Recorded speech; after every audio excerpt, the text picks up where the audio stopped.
Hello students, welcome to English tutorial YouTube channel. আজকের লেকচারে আপনাদের সবাইকে স্বাগত জানাচ্ছি। আজ আমরা ইংরেজি যোগাযোগের অত্যন্ত বাস্তবসম্মত একটি বিষয় নিয়ে আলোচনা করব, যা হলো ইংলিশ ইন সিচুয়েশনস, অর্থাৎ জীবনের বিভিন্ন পরিস্থিতিতে আমরা কিভাবে সঠিক ইংরেজি ব্যবহার করে কথা বলবো। এর প্রথম ধাপই হলো গ্রিটিং অ্যান্ড লিভ টেকিং, বা অভিবাদন জানানো এবং বিদায় নেওয়া। যখন আমরা কারুর সাথে দেখা করি তখন আমাদের স্বাগত ও সদিচ্ছা প্রকাশের মাধ্যম হলো গ্রিটিং, যেমন good morning, hello, how are you, nice to meet you অথবা গুড ইভিনিং। কথা বলার সময় আমাদের কণ্ঠস্বরে যেন একটি বন্ধুবৎসল ভাব থাকে এবং মুখে যেন মিষ্টি হাসি থাকে, সেটা নিশ্চিত করতে হবে। ঠিক একইভাবে কথোপকথন শেষে বিদায় নেওয়ার সময় বা লিভ টেকিংয়ের ক্ষেত্রে আমাদের ভাষা হতে হবে অত্যন্ত ভদ্র ও আন্তরিক।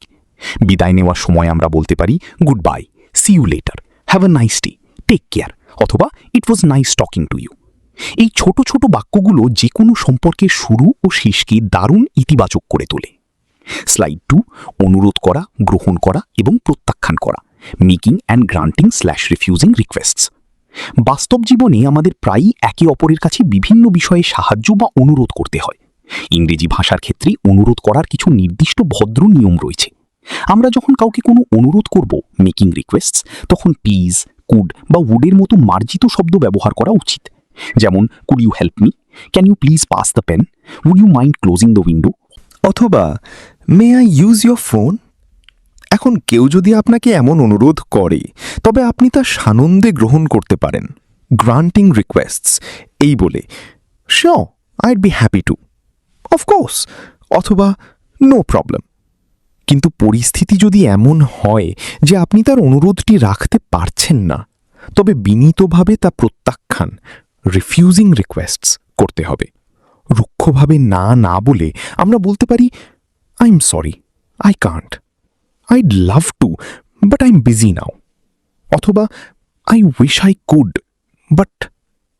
মনে রাখবেন, অনুরোধ গ্রহণ বা বর্জন যাই করুন না কেন, আপনার প্রকাশভঙ্গি যেন সবসময় বিনীত থাকে।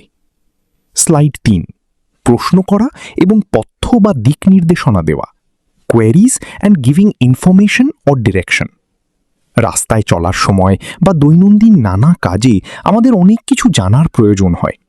এই স্লাইডে আমরা শিখব কিভাবে কোনো বিষয়ে প্রশ্ন করতে হয় এবং কেউ প্রশ্ন করলে তাকে কিভাবে সঠিক তথ্য বা দিক নির্দেশনা দিতে হয়। কোনো কিছু জানতে চাওয়ার ইংরেজি প্রশ্ন বা কোয়েরিগুলো হতে পারে অত্যন্ত স্পষ্ট, যেমন where is the bank, how can I get there, what time is it অথবা কুড ইউ টেল মি। এবার কেউ যদি আপনার কাছে জানতে চায় তবে তাকে স্পষ্ট ও সহজ ভাষায় তথ্য দিন, গিভিং ইনফরমেশন। যেমন it is near the post office, it's on main street অথবা দ্য টাইম ইজ 3 o'clock।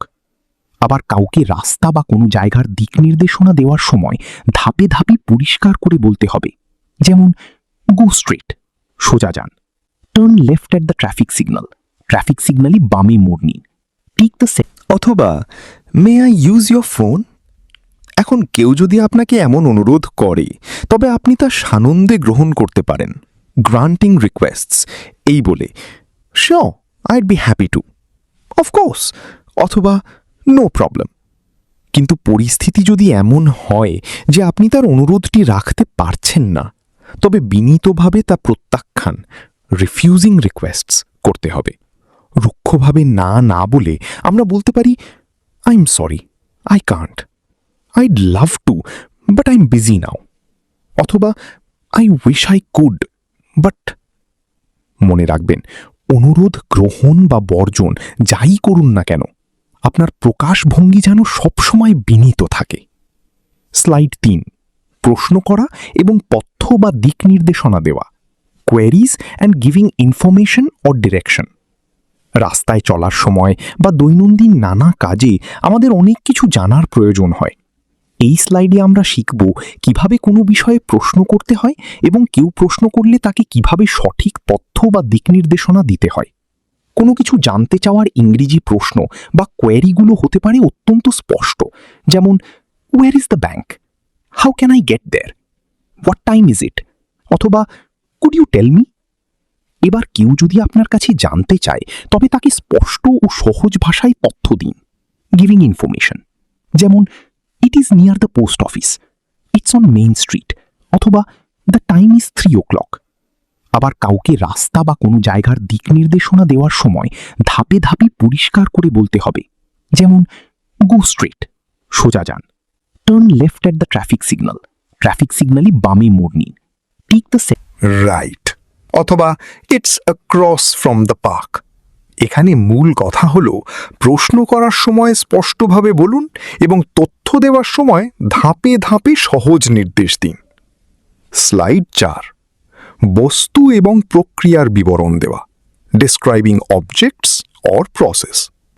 আমরা যখন কোনো জিনিসের বর্ণনা দিই কিংবা কোনো কাজ কিভাবে করতে হয় তার বিবরণ দিই, তখন ইংরেজি বলার ধরন কেমন হওয়া উচিত তা এই স্লাইডটিতে দেখানো হয়েছে।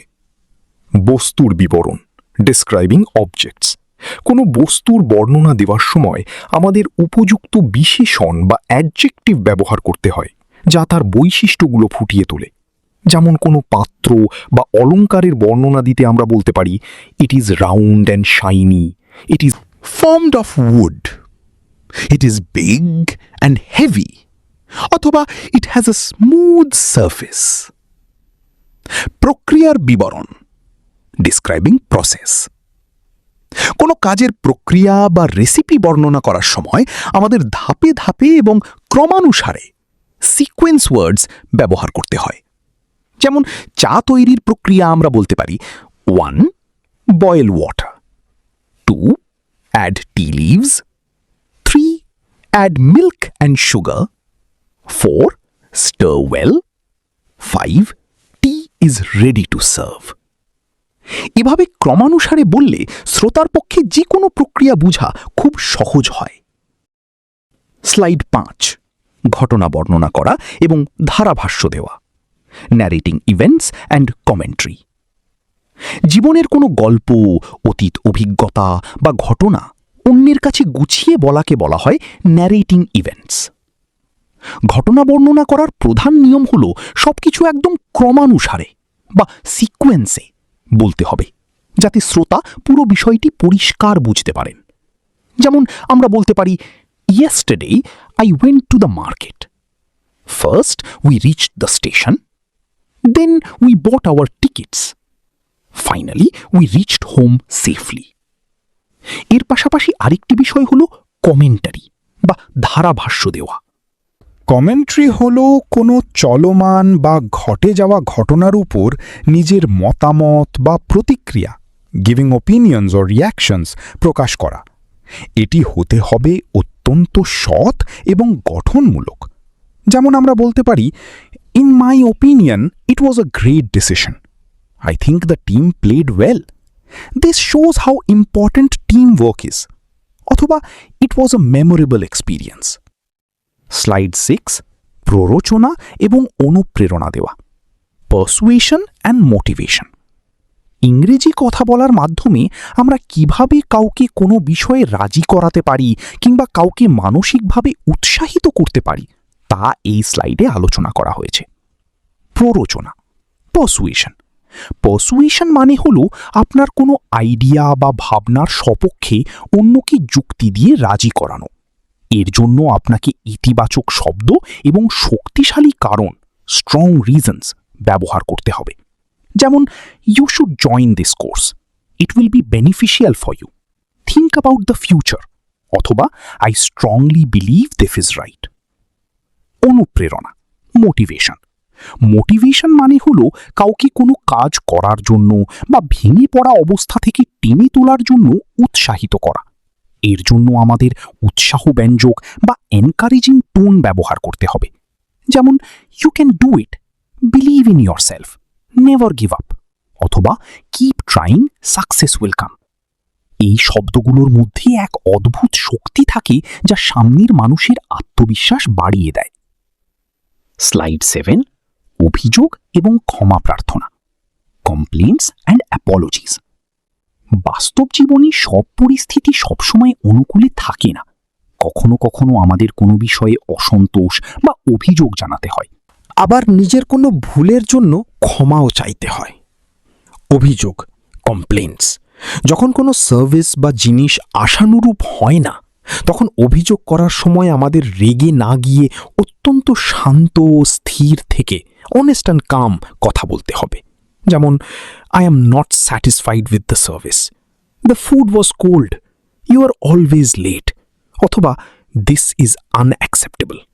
অথবা ক্ষমা প্রার্থনা, অ্যাপোলজিস। নিজের কোনো ভুলের জন্য যখন আমরা অনুতপ্ত হই তখন আমাদের অত্যন্ত আন্তরিকতার সাথে ক্ষমা চাইতে হবে। অ্যাপোলোজাইজ সিনসিয়ারলি, যেমন, I am sorry for the mistake. Please accept my apology. I didn't mean to hurt you. অথবা it won't happen again. ভুল স্বীকার করা এবং বিনীতভাবে অভিযোগ জানানো উভয়ই একজন মানুষের উচ্চ ব্যক্তিত্বের পরিচয় দেয়। স্লাইড ৮। অসম্মতি বা অসন্তোষ প্রকাশ করা, এক্সপ্রেসিং ডিসঅ্যাপ্রুভাল। যখন আমরা কারোর কোনো কাজ, সিদ্ধান্ত বা মতামতের সাথে একমত হতে পারি না, তখন ইংরেজি ভাষায় কিভাবে আমাদের অসম্মতি বা অসন্তোষ প্রকাশ করব তা এখানে দেখানো হয়েছে। মনে রাখবেন, অসম্মতি প্রকাশের সময় অভদ্র হওয়া যাবে না, বরং আমাদের আচরণ হতে হবে পোলাইট বাট ফার্ম, অর্থাৎ বিনীত কিন্তু দৃঢ়। আমরা সরাসরি রুক্ষ কথা না বলে ভদ্রভাবে বলতে পারি, I don't think that's a good idea, I am not in favour of this, I disagree with you, I don't approve of this behaviour, অথবা দ্যাটস নট অ্যাকসেপ্টেবল। এই বাক্যগুলো ব্যবহারের সুবিধা হলো এতে সামনের মানুষটি অপমানিত বোধ করেন না, অথচ আপনার নিজের দৃঢ় অবস্থান বা অমতের বিষয়টিও স্পষ্ট ও পরিষ্কারভাবে তার কাছে পৌঁছে যায়। প্রয়োজনে আপনার এই অসম্মতির পেছনে সঠিক যুক্তি বা কারণটিও ভদ্রভাবে শ্রোতাকে বুঝিয়ে বলুন।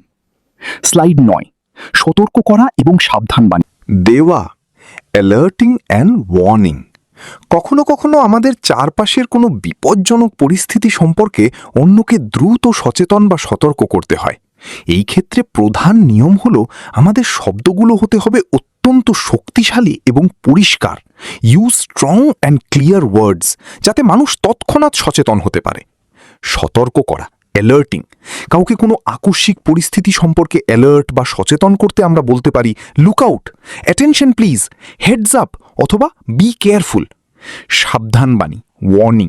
কাউকে কোনো সম্ভাব্য বিপদ বা ক্ষতি থেকে বাঁচাতে ওয়ার্নিং বা সাবধানবাণী দেওয়ার সময় আমরা বলতে পারি, don't touch that, it's hot, watch your step, this area is dangerous, অথবা ইউ মাইট গেট হার্ট। এই সঠিক সময়ে দেওয়া সঠিক সতর্কবার্তা বা সাবধানবাণী বড় ধরনের কোনো দুর্ঘটনা বা বিপদ থেকে মানুষকে রক্ষা করতে পারে। স্লাইড ১০। উপযোগী রূপান্তর শব্দ বা ফ্রেজ সমূহ। আমরা যখন ইংরেজিতে কোনো বড় বক্তব্য রাখি বা গল্প বলি, তখন আমাদের কথাগুলোকে গুছিয়ে ও সাবলীলভাবে প্রকাশ করার জন্য কিছু রূপান্তর শব্দ বা ট্রানজিশন ওয়ার্ডসের প্রয়োজন হয়। এই শব্দগুলো আমাদের বাক্যগুলোকে সুন্দরভাবে জোড়া লাগাতে সাহায্য করে। নতুন কিছু যোগ করতে, to add, also, besides, in addition, moreover, furthermore. ধারাবাহিকতা বোঝাতে, to show sequence, first, next, then, after that, finally. বিপরীত বৈসাদৃশ্য দেখাতে, to show contrast, but, however, although, on the other hand. কারণ দর্শাতে, to show reason, because, since, as, for this reason. উদাহরণ দিতে, to give example, for example, such as, like, for instance.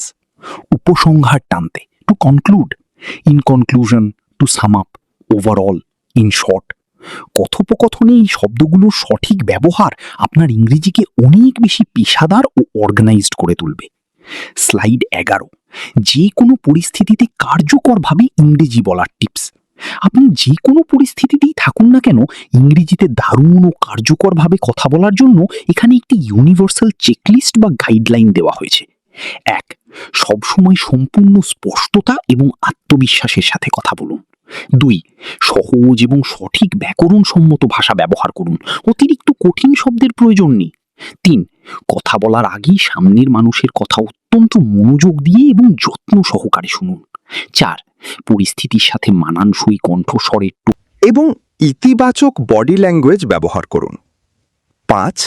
সবার সাথে বিনীত, ভদ্র এবং মার্জিত আচরণ বজায় রাখুন।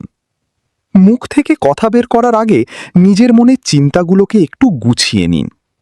ইংরেজি বলার ভয় কাটাতে নিয়মিত বা প্রতিদিন কথা বলার অভ্যাস করুন। সবসময় ইতিবাচক মানসিকতা রাখুন এবং নিজেকে শান্ত রাখুন। মনে রাখবেন, প্র্যাকটিস মেক্স পারফেক্ট, অর্থাৎ একমাত্র নিয়মিত অনুশীলনের মাধ্যমেই আপনি ইংরেজি বলায় পারদর্শী হতে পারবেন। স্লাইড 12, মূল সারসংক্ষেপ, কি টেকঅ্যাওয়েজ। বন্ধুরা, আমরা আজকের লেকচারের একদম শেষ স্লাইডে চলে এসেছি। চলুন আজকের পুরো আলোচনার মূল শিক্ষণীয় বিষয়গুলো সংক্ষেপে আরেকবার দেখে নিই। জীবনের ভিন্ন ভিন্ন পরিস্থিতির জন্য আমাদের ভিন্ন ভিন্ন ইংরেজি এক্সপ্রেশন বা বাক্য ব্যবহার করতে হয়। সবসময় পরিস্থিতির গুরুত্ব বুঝে সঠিক শব্দ এবং কণ্ঠস্বরের টোন বেছে নেওয়া অত্যন্ত জরুরি। যোগাযোগের ক্ষেত্রে ভদ্রতা, নম্রতা এবং পারস্পরিক শ্রদ্ধা বজায় রাখা সবচেয়ে গুরুত্বপূর্ণ বিষয়। একটি পরিষ্কার ও স্বচ্ছ যোগাযোগ আমাদের চারপাশের সম্পর্কগুলোকে শক্তিশালী করে তোলে। নিজেকে একজন আত্মবিশ্বাসী বক্তা হিসেবে গড়ে তুলতে প্রতিদিন নিয়ম করে ইংরেজি বলার প্র্যাকটিস করুন। জীবনের যে কোনো পরিস্থিতির জন্য নিজেকে সবসময় মানসিকভাবে প্রস্তুত রাখুন। এক কথায়, একটি সঠিক ও সুন্দর যোগাযোগই হল জীবনে সফল হওয়ার মূল চাবিকাঠি। সংক্ষেপে শুধু এইটুকুই মনে রাখবেন: learn, practice and use English in different situations with confidence. অর্থাৎ শিখুন, অনুশীলন করুন এবং যে কোনো পরিস্থিতিতে সম্পূর্ণ আত্মবিশ্বাসের সাথে ইংরেজি ব্যবহার করুন। আশা করি আজকের লেকচারটি আপনাদের ইংরেজি বলার ভয় কাটাতে এবং ফ্লুয়েন্সি বাড়াতে দারুণ সাহায্য করবে। এতক্ষণ সাথে থাকার জন্য আপনাদের সবাইকে অসংখ্য ধন্যবাদ।